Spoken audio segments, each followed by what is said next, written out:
For Sergio Ley, the relationship between Mexico and China is deeply personal. His father was a Chinese immigrant who became a distinguished business leader in Mexico. In the mid-1980s, Sergio Ley began his diplomatic career as a cultural attaché at the Mexican embassy in Beijing. Later, he was Mexico's first consul general in Shanghai. Finally, he became Mexico's ambassador to China. This Chinese painting of Beijing reminds him that personal contact produces deeper understanding. One of the key and important programs at that time, one that I am very proud of, was student exchanges.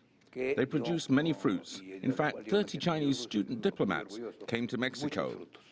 Unfortunately, the program only lasted until 1985, 1 year after I arrived in China. The program was suspended because of recurring economic and financial crises that we had in those days. Despite efforts to create such exchange programs, the real force pushing forward relations among Latin American countries and China has been commerce. Analysts say Mexico and China benefited from the North American Free Trade Agreement, even though China was not a part of NAFTA. Beijing began investing in Mexican assembly factories. Those factories shipped Chinese goods across the border to the United States. However, in recent years, some of China's investments in Mexico and other parts of Latin America have been derailed. In 2014, Mexico's government canceled a $3.75 billion contract with the Chinese-led consortium to build a high-speed train.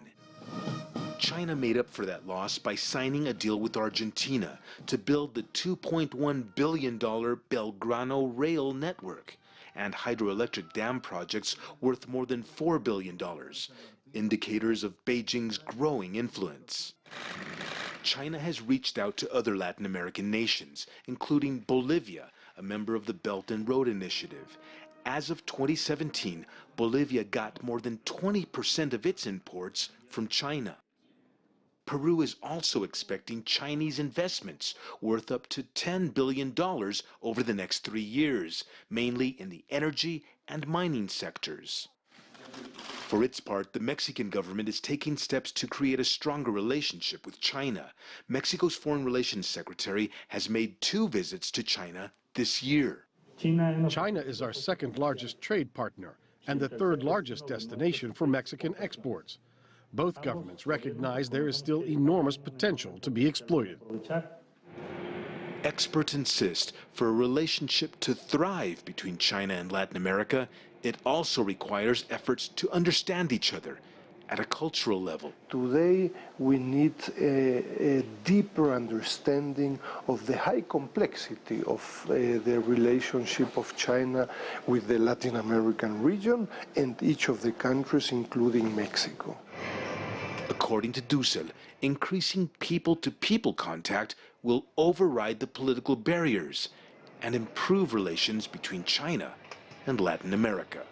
Franc Contreras, CGTN, Mexico City.